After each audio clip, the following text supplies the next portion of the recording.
Welcome to episode 251 of OTD, your daily dose of soccer history by 17 Laws Guy. It's July 9, 2006. We're in Berlin, Olympiastadion. World Cup final, Italy against France. And tonight, Italy win their fourth World Cup. Italy won, France won. Italy win 5-3 on penalties. Fabio Cannavaro lifts the trophy. Marcelo Lippi's team completes one of the strangest, strongest, most emotionally loaded World Cup runs ever. And Zinedine Zidane's career ends with a headbutt, a red card, a walk past the World Cup trophy, and one of the most unforgettable finals in football history. But how did we get here? Start with Italy. Italy had already won 3 World Cups, 1934, 38, and 82. They had also lost finals in 1970 and 94. And they had a recent wound against France. Euro 2000, Rotterdam. Italy was seconds from becoming European champions when Sylvain Wiltord equalized in stoppage time. Then David Trezeguet scored the golden goal. France 2, Italy 1. So when Italy meets France in Berlin in 2006, that memory is still warm. But Italy also arrive in Germany under a dark cloud. Calciopoli is exploding back home.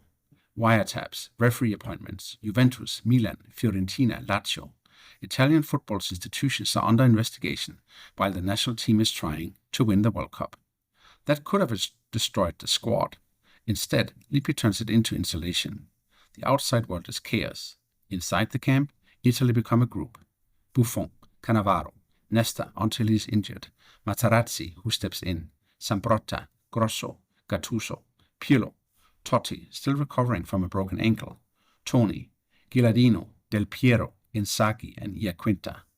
De Rossi, who will be suspended after elbowing Brian McBride against the United States, then returns in time to take a penalty in the final. Italy's route is not perfect, but it is powerful. They beat Ghana 2-0, draw 1-1 with the United States in a chaotic match of red cards and blood, beat the Czech Republic 2-0. Then the knockouts. Australia, Grosso wins a late penalty, Totti scores it. Ukraine, 3-0. Germany in Dortmund, 0-0 until the final minutes of extra time. Then Grosso curls in the opener and Del Piero finishes the counterattack. Italy reached the final having conceded only twice, 1 own goal against the United States and 1 penalty in the final still to come. Now France. France had won the World Cup in 1998 with Zidane scoring twice in the final. Then Euro 2000 with Zidane at his peak and Trezeguet breaking Italian hearts. But after that, France stagger. They go out of the 2002 World Cup without scoring. They lose at Euro 2004. The 1998 generation is aging. Zidane retires from international football, then returns in 2005 because France need him. So do Lilian Thuram and Claude Makélélé. The coach is Raymond Domenech. Eccentric, divisive, not always loved, but somehow still holding a high-wire act together. Barthez, Sagnol, Thuram, Gallas, Abidal, Vieira, Makélélé, Ribéry, Malouda, Thierry Henry, and Zidane. This is an old France, but an old France with one last fire. Their group stage is uneasy. 0-0 against Switzerland, 1-1 against South Korea. And then, without the suspended Zidane, they beat Togo 2-0 to survive. After that, the tournament changes. France beat Spain 3-1 after Spain's newspapers had talked about retiring Zidane. Then France beat Brazil 1-0, with Zidane producing one of his great late career performances and Henry scoring from his free kick. Then Portugal, Zidane penalty. France are in the final. It is his last match, because Zidane has already announced that he is retiring after the World Cup. Now Berlin. Referee is Horacio Elizondo of Argentina. 7th minute. Florent Malouda drives into the box. Materazzi challenges. Malouda goes down. Penalty. Soft? Maybe. Given? Yes. Zidane steps up.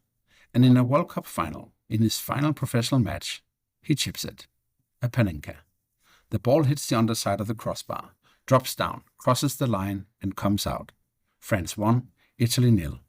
It is an outrageous penalty, a beautiful penalty, a penalty that says Zidane still thinks the game belongs to him. Then, 19th minute, Andrea Pirlo corner, Marco Materazzi rises, header, Italy 1, France 1. The man who conceded the penalty has equalized.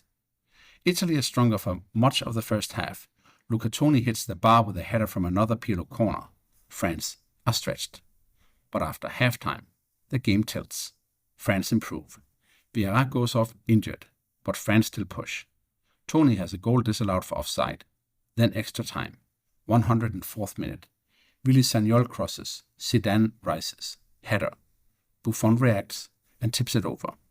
It's one of those saves that doesn't look theatrical enough for how important it is.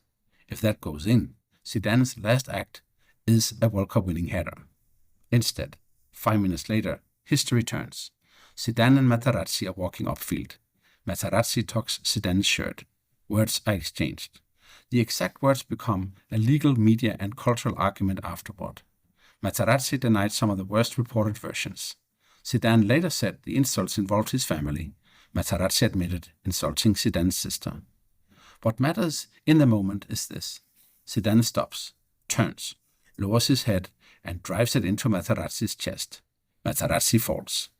Elizondo has not seen the incident live, but after consultation with the officials, including fourth official Luis Medina Cantalejo, Zidane is shown red. There is no VAR in 2006, no formal review monitor, but the world has already seen the replay. Zidane walks off, past the World Cup trophy. His career is over. France still have to finish the match without him. It goes to penalties. Italy go first. Pirlo scores. Then Viltor scores. Materazzi scores.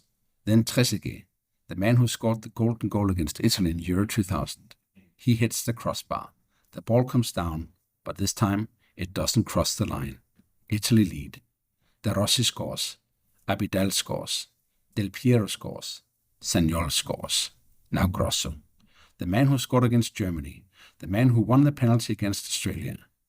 Left foot. Goal. Italy are world champions. But so what? This is Italy's last World Cup title, and as of today, that sentence has become heavier than anyone in 2006 could have imagined. Italy win Euro 2020, and that matters enormously. But at the World Cup, the story after 2006 is brutal. Group stage exit in 2010, group stage exit in 2014, then failure to qualify for 2018, failure to qualify for 2022, and failure to qualify again for 2026. The country that lifted the World Cup in Berlin has now missed 3 straight World Cups. That makes 2006 feel both glorious and almost distant. The team itself becomes legendary, not because it was the most attacking Italy ever, but because it was so complete. Buffon and Cannavaro were immense. Cannavaro wins the Ballon d'Or. Pirlo becomes the tournament's quiet architect. Gattuso gives the midfield teeth. Grosso becomes the unlikely knockout hero. Materazzi becomes the final central character. Penalty conceded, equalizer scored, penalty converted, headbutt received. 10 different Italians score in the tournament. That is not a one-man team. That is a squad victory. Zidane's ending becomes one of football's great tragic images. He still wins the Golden Ball as the tournament's best player. That is how good he had been. But his last professional act is a red card in a World Cup final. Not a pass, not a goal, not the trophy, but a headbutt. And footballers never stop trying to reconcile those two things. Zidane the artist, Zidane the 1998 hero, Zidane the Champions League volley, Zidane the commander against Brazil in 2006, and Zidane walking past the trophy alone. The aftermath is complicated. FIFA disciplines both players. Zidane receives a 3-match ban, converted after retirement into community service, plus a fine. Materazzi is also fined and suspended.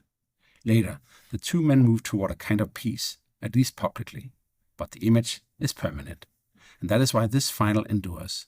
It is not the best final, not the most open, not the highest scoring, but it contains everything football can do to memory. It gives football a 4th star. It gives Italy a 4th star. It gives France a wound. It gives Materazzi an impossible double role. It gives Trezeguet a cruel mirror of 2000. It gives Buffon the save. It gives Grosso the final kick. And it gives Zidane one of the most famous exits any athlete has ever made. Before we go, 3 things to take away from July 9, 2006. First, Italy's win was not a fluke born from penalties. They were the tournament's most resilient team, deep squad, elite defense, midfield balance, and goals from everywhere. Second, Zidane's headbutt cannot be separated from his greatness. That is uncomfortable, but true. Berlin did not erase his career. It made the ending tragic. Third, 2006 now looks like a hinge for both nations. Italy reached the summit and then entered a long World Cup decline. France lost painfully, but rebuilt into the defining national team power of the next generation. On this day in 2006, Italy beat France on penalties in Berlin, won their fourth World Cup, and Zinedine Zidane's career ended with a headbutt that football still cannot stop replaying. That is all for episode 251 of OTD, your daily dose of soccer history by 17 Lost Guy. I have a favor to ask of you. Please rate the show 5 stars so the algorithm can keep the show climbing the charts and we can welcome new listeners to OTD. Tomorrow we go to July 10 and 2 trophy days, 5 years apart. Cristiano Ronaldo in 2016 and Lionel Messi in 2021. The first major international trophy for each of the 2 defining players of the modern era. See you then.